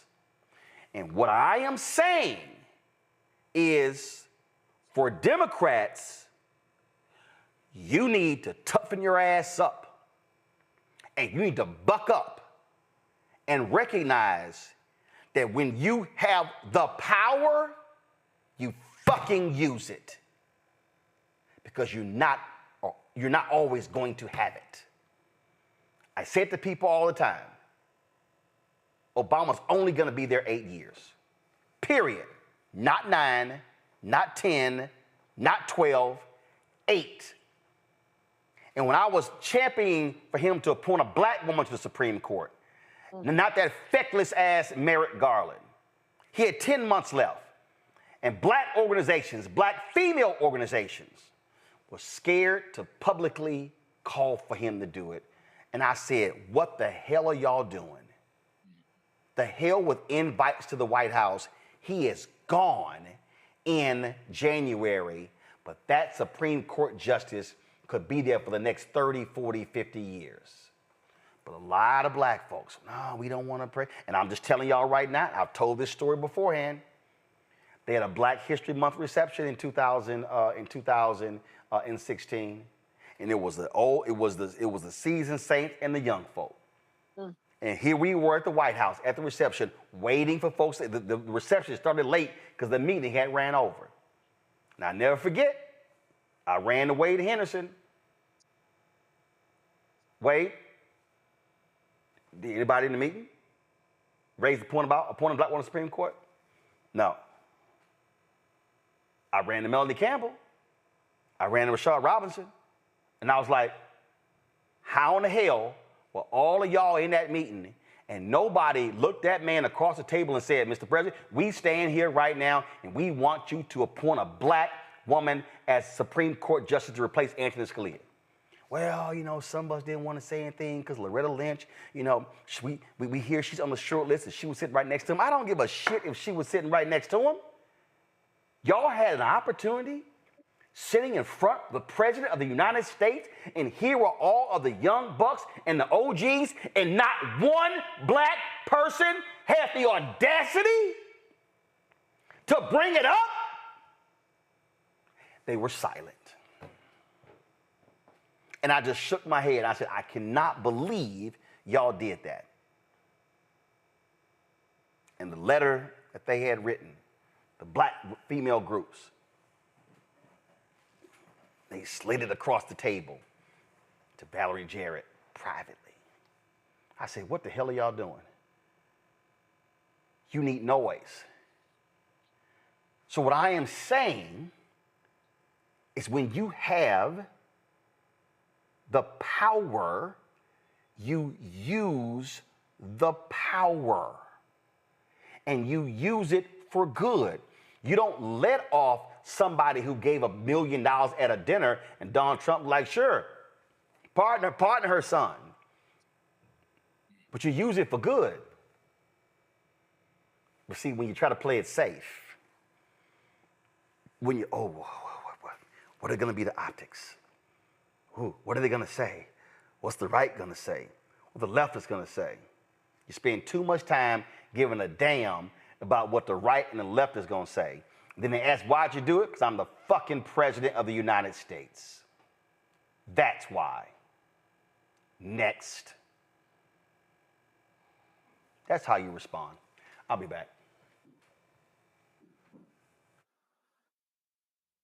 This week on A Balanced Life with Dr. Jackie, we're talking all things faith, family, and fatherhood. Men step in and out of our lives in a variety of ways as fathers, uncles, cousins, and different ways in which we enjoy their company and presence, and in other ways when they get on our nerves. This week on our show, we'll be talking about what it means to be a father, how women can support the men in their lives, as well as how do we heal the wounds that we've had from poor conversation, lack of desire, and all of the other ways that we sometimes as women check out and cause our men to feel emasculated. That's all this week on A Balanced Life with Dr. Jackie.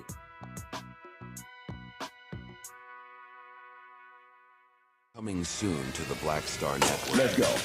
Truth Talks is the fastest growing show about pop culture, and now we're exclusively on our own channel. Go ahead, say it, man. Attention! We're back. We gotta stop letting this slide. Bigger and stronger than ever. I mean, I just have questions. Season 2 is reloading May 26th at 8 p.m. Eastern Time. What's up? With new hosts. Let me tell you what damn time it is. And big celebrity surprises. Kiss my behind. It's Oprah Winfrey. Subscribe today at Truth Talks Live. Give black people what they need, and we'll show them for you. And don't miss out on all the upcoming viral moments. Simulcasting weeknights at 8 p.m. on Roland Martin Unfiltered and Black Star Network and Truth Talks Live. I'll see you there. On the next Get Wealthy with me, Deborah Owens, have you ever had $1 million idea and wondered how to bring it to life? Well, it's all about turning problems into opportunities. On our next Get Wealthy, you'll learn of a woman who identified the overload bag syndrome, and now she's taking that money to the bank through global sales in major department stores. And I was just struggling with 2 or 3 bags on the train. And I looked around on the train and I said, you know what? There are a lot of women that are carrying two or 3 bags. That's right here on Get Wealthy, only on Black Star Network. Hatred on the streets, a horrific scene, a white nationalist rally that descended into deadly violence. White people are losing their damn minds. We pro-Trump mob storms the U.S. Capitol. We're about to see the rise of what I call white minority resistance. We have seen white folks in this country who simply cannot tolerate black folks voting. I think what we're seeing is the inevitable result of violent denial. This is part of American history. Every time that people of color have made progress, whether real or symbolic, there has been what Carol Anderson at Emory University calls white rage as a backlash. This is the rise of the Proud Boys and the Boogaloo Boys. America, there's going to be more of this. Here's all the Proud Boys, guys. This country is getting increasingly racist in its behaviors and its attitudes because of the fear of white people. The fear that they're taking our jobs, they're taking our resources, they're taking our women. This is white fear.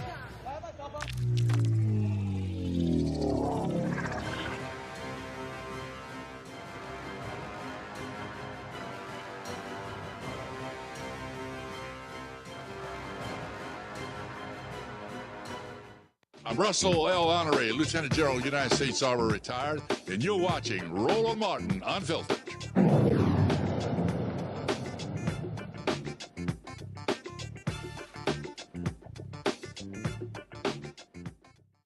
Oh, they're calling it the big, beautiful bill. But guess what? People are not happy at all. They are lighting these Republicans up. Watch.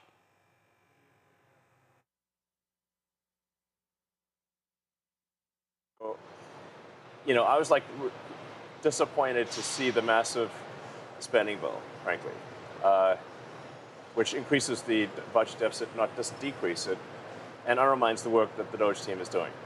I actually thought that when this big, beautiful bill came along. I mean, like, everything he's done on Doge gets wiped out in the first year. I think a bill can be big or it can be beautiful, but I don't know if it can be both. My personal opinion. It has been hilarious, literally watching these people get roasted in these town halls. I'm going to pull up one in a moment, Rebecca. It was just, they're getting blasted. I saw this one video that I thought was just lovely, man. This one Democrat rep, man, she just destroyed James Comey by asking him to read portions of the bill, and he could not even read portions of the bill. And one thing he was claiming, she was kind of like, no, that ain't what it says. Nope, that's not quite what it says. And the fact of the matter is, he hadn't even read the bill himself. And again, she was just, I was just sitting, I was cracking up laughing. She was eating his ass. Watch this. Chairman, as I read it, your bill is giving the congressional authority to the executive to do it without Congress. No, that's not true. Can you You're misinterpreting the bill. Can you please point us to the language in the bill that retains Congress's authority? It requires a privileged resolution in Congress. Can you please point us to the page and the line number that requires congressional consent for reorganization of the federal government?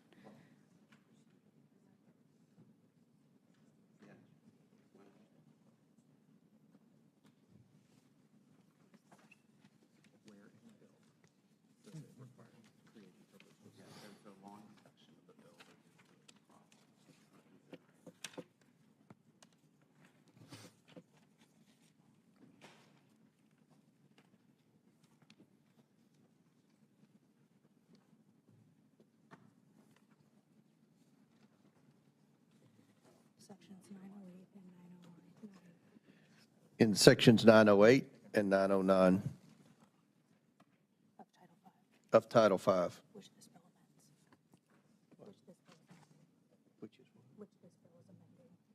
I'm sorry, Mr. Chairman. Section 908 says striking December 31st, 1985. Can you please refer to the language that retains Congress's authority under the United States Constitution to rein in the executive to stop it from eliminating unnecessary duties, reducing federal employees, amending rules and regulations, and eliminating executive departments, agencies, independent establishments, offices, or officers of the executive branch?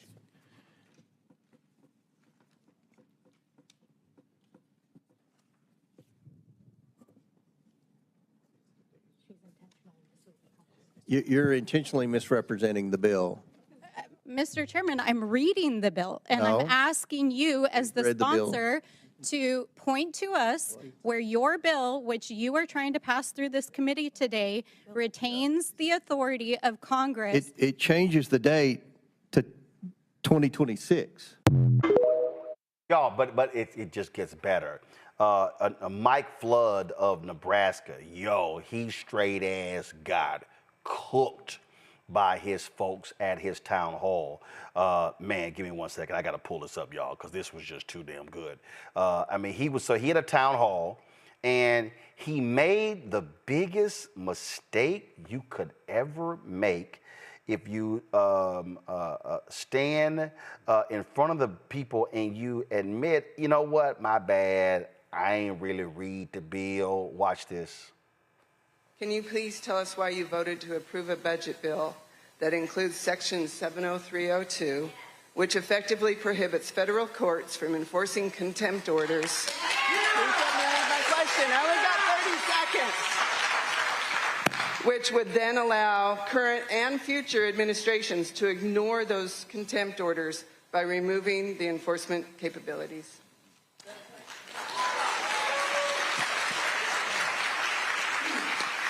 I do not agree with that section that was added to that bill. This provision was unknown to me when I voted for the bill. Okay, next question. Next. unknown to you, so you voted for a bill that you did not. Why, really? You didn't admit it?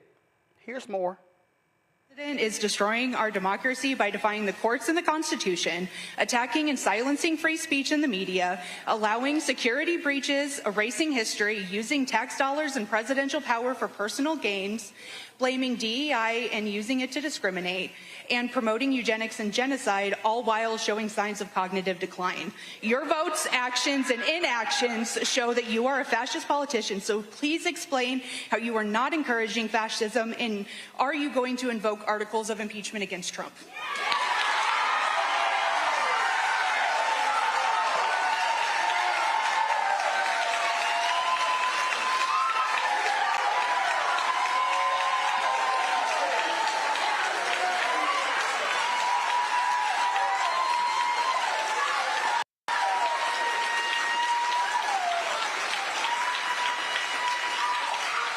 I get that you get an applause line when you call me a fascist, but I'm not.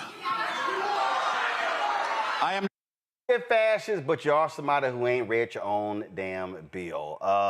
This is why they're not trying to have town halls, Derek. They don't want that heat. They don't want that heat. Especially when you go, oh, I didn't read the bill. Right. They can't face the music, Roland. I mean, folks are starting to wake up. See, they all thought when they were voting on November 5th of last year that this dude would just, all his Project 2025 was just going to negatively impact us. And now what they're discovering is that this is going to impact all of us, to include them. I mean, listen, yes, this bill is big. It is. Beautiful, it is not. That 1,000 pages, I mean, I get it, right? Not everyone will read the bill. They may have their staffers, Roland, you know this, going to synthesize the information and give them 2 or 3 paragraph summary.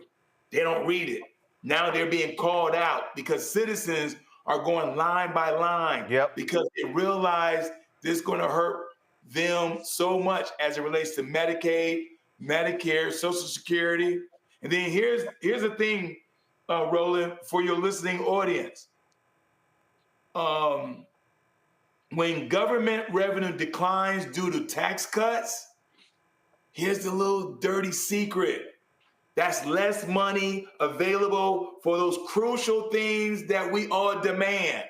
Public investments like infrastructure, public education, research and development, environmental protection. So FEMA's going to go away. They're going to be going after the meteorologists. They're going to fire 400 of them. So we won't get a heads up when the hurricane and tornadoes are coming. So when folks like, yes, tax cuts, we want that. You got to understand that those dollars that government manage are those investments that are vital to our well-being, our economic growth, and our societal needs to have a quality of life. Folks, we got some breaking news here.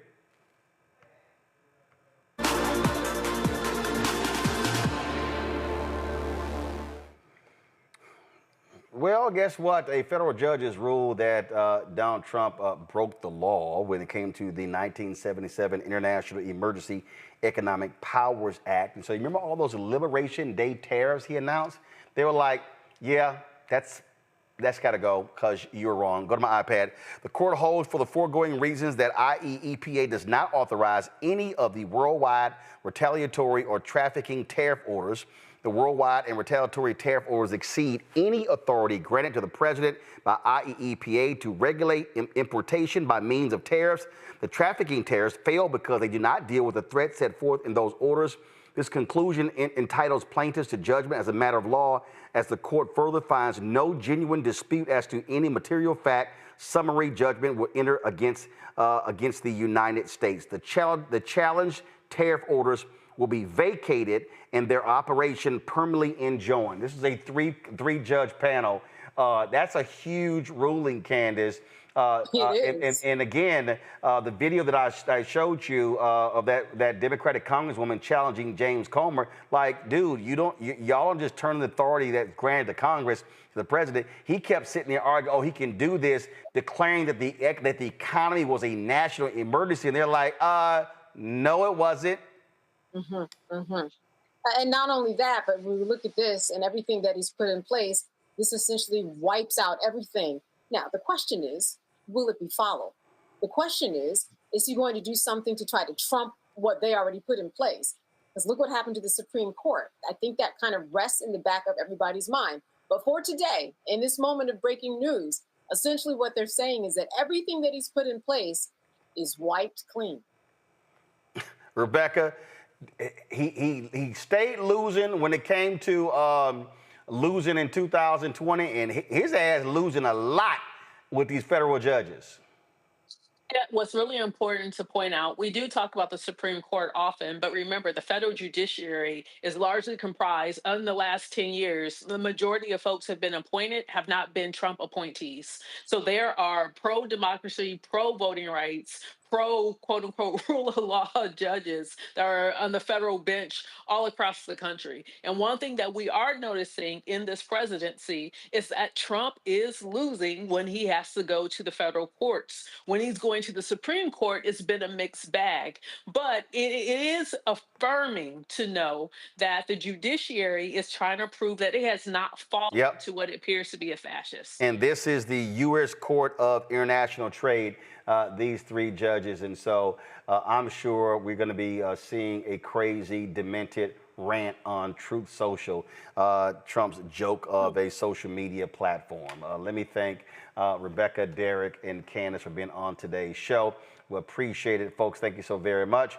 Don't forget, support what we do. A couple of minutes, folks. Truth Talks comes up. Support the work that we do by joining our Bring the Funk fan club. You want to give via Cash App, use the Stripe QR code. You see it right here. Send your check and money order. Come on, guys, let's go. Thank you very much. That's the Stripe QR code for Cash App. Check and money order. Make it payable to Roland Martin Unfiltered. Send it to P.O. Box 57196, Washington, D.C. 2003 7-0196. PayPal, R. Martin Unfiltered. Venmo, RM Unfiltered. Zelle, Roland at RolandSMartin.com. Roland at RolandMartinUnfiltered.com. Download the Black Star Network app, Apple phone, Android phone, Apple TV, Android TV, Roku, Amazon Fire TV, Xbox One, Samsung Smart TV. Be sure to get a copy of my book, White Fear, How the Browning of America is Making White Folks Lose Their Minds, available at bookstores nationwide. Be sure to get the audio version I read on Audible. Also, of course, get our Black Star Network Roland Martin Unfiltered gear, our swag, get our newest shirts. Of course, don't blame me, but for the black woman, go to rolandmartin.creator-spring.com, rolandmartin.creator-spring.com for your shirts and things along those lines. If you have ordered some stuff, you have not gotten it, send us an email so we can work on that as well. Don't forget, also, shop the black-owned products that we have right here on the shop blackstarnetwork.com. So go to our marketplace to support those products. Shop blackstarnetwork.com, and don't forget, support the app fan base. Download it. You can also, of course, contribute if you want to invest in it. More information at startengine.com/fanbase. Startengine.com/fanbase. And so, all these things, what you can do, of course, also we got some great things going. So if you want to support, again, our shows, you're supporting this show, you're supporting also all the other shows we have right here on the Black Star Network. All right, folks, now it's time for the season 2, episode 3 of the show, Truth Talks. I'll see y'all tomorrow right here. Holla! Black Star Network is here. Oh, no punch! I'm real revolutionary right now. Thank you for being the voice of Black America. All momentum we have now, we have to keep this going. The video looks phenomenal. See, there's a difference between Black Star Network and black-owned media and something like CNN. You can't be black-owned media and be scared. It's time to be smart. Bring your eyeballs home. You dig?